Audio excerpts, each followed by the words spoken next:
ನಮಸ್ತೆ ವೀಕ್ಷಕರೇ, ನೀವು ನೋಡ್ತಾ ಇದ್ದೀರಾ ಪ್ರಜಾ ಫ್ಲಾಶ್ 10. ನಾನು ಮೀರಾ. ಈಗ ನೋಡೋಣ ಇವತ್ತಿನ ಹೈಲೈಟ್ಸ್. ಸಾವಯವ ಕೃಷಿಕರು ಮತ್ತು ಮಾರಾಟಗಾರರನ್ನ ಒಂದೇ ವೇದಿಕೆಯಲ್ಲಿ ಸೇರಿಸಬೇಕು. ಇದು ಈ ಹೊತ್ತಿಗೆ ಅಗತ್ಯ ಹಾಗೂ ಅನಿವಾರ್ಯವಾದ ಕಾರ್ಯ ಅಂತ ಕಂದಾಯ ಸಚಿವ ಕೃಷ್ಣ ಬೈರೇಗೌಡ ಅಭಿಪ್ರಾಯಪಟ್ಟಿದ್ದಾರೆ. ನಾಡದೇವಿ ಮೈಸೂರು ಚಾಮುಂಡೇಶ್ವರಿಗೆ ಚಿನ್ನದ ರಥ ನಿರ್ಮಿಸುವ ಸಂಬಂಧ ಪರಿಶೀಲಿಸಿ ಕೂಡಲೇ ಪ್ರಸ್ತಾವನೆ ಸಲ್ಲಿಸುವಂತೆ ಮುಖ್ಯಮಂತ್ರಿ ಸಿದ್ದರಾಮಯ್ಯ ಅವರು ಕಂದಾಯ ಇಲಾಖೆ ಧಾರ್ಮಿಕ ದತ್ತಿ ವಿಭಾಗದ ಪ್ರಧಾನ ಕಾರ್ಯದರ್ಶಿ ಅವರಿಗೆ ಆದೇಶಿಸಿದ್ದಾರೆ. ಚನ್ನಪಟ್ಟಣದಲ್ಲಿ ಕಾಂಗ್ರೆಸ್ ಗೆಲುವಿಗೆ ಬಿಜೆಪಿಯ ಸಹಕಾರ ದೊಡ್ಡದಿದೆ ಅಂತ ಹೇಳಿಕೆ ನೀಡಿರುವ ಡಿಕೆ ಶಿವಕುಮಾರ್ ಅವರ ವಿರುದ್ಧ ವಿಪಕ್ಷ ನಾಯಕ ಆರ್ ಅಶೋಕ್ ಕಿಡಿಕಾರಿದ್ದಾರೆ. ಕೊಪ್ಪಳ ಜಿಲ್ಲೆ ಕುಷ್ಟಗಿ ತಾಲೂಕಿನ ಬೆಳಗಿ ಗ್ರಾಮದ ಕೆರೆಯೊಂದರ ಬಳಿ 2 ಉಯ್ಯಾಲೆ ಬಲಿದಾನದ ಸ್ಮಾರಕಗಳು ಪತ್ತೆಯಾಗಿವೆ. ಇದನ್ನ ಕನ್ನಡದಲ್ಲಿ ಉರಿ ಉಯ್ಯಾಲೆ ಎಂದು ಕರೆಯಲಾಗುತ್ತದೆ.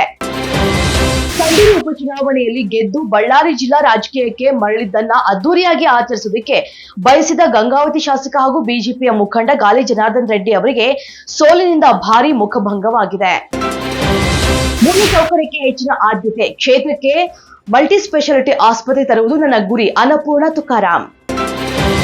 ರಾಜಕೀಯ ಕುಟುಂಬದ ಹಿನ್ನೆಲೆ ಇಲ್ಲದ ಯುವಕರು ರಾಜಕೀಯ ಸೇರುವಂತೆ ಪ್ರಧಾನಿ ನರೇಂದ್ರ ಮೋದಿ ಭಾನುವಾರ ಕರೆಯನ್ನು ನೀಡಿದ್ದಾರೆ. ಇಂಥ ಸುಮಾರು 1 ಲಕ್ಷ ಯುವಕರು ರಾಜಕೀಯಕ್ಕೆ ಎಂಟ್ರಿ ಆಗುವುದಕ್ಕೆ ವಿಶೇಷ ಅಭಿಯಾನವನ್ನ ಘೋಷಿಸಿದ್ದಾರೆ. ಭಾರತ ಒಂದೇ ದಿನದಲ್ಲಿ 64 ಕೋಟಿ ಮತ ಎಣಿಕೆ ಮಾಡಿತು. ಕ್ಯಾಲಿಫೋರ್ನಿಯಾ ಇನ್ನೂ ಮತ ಎಣಿಕೆ ಮಾಡುತ್ತಲೇ ಇದೆ. Tesla CEO Elon Musk tweet. IPL 2025 mega ಹರಾಜಿನಲ್ಲಿ ಎಡಗೈ ಬ್ಯಾಟರ್ ವೆಂಕಟೇಶ್ ಅಯ್ಯರ್ ಅಚ್ಚರಿತಾರಿಯಾಗಿ ಹೊರಹೊಮ್ಮಿದ್ದಾರೆ.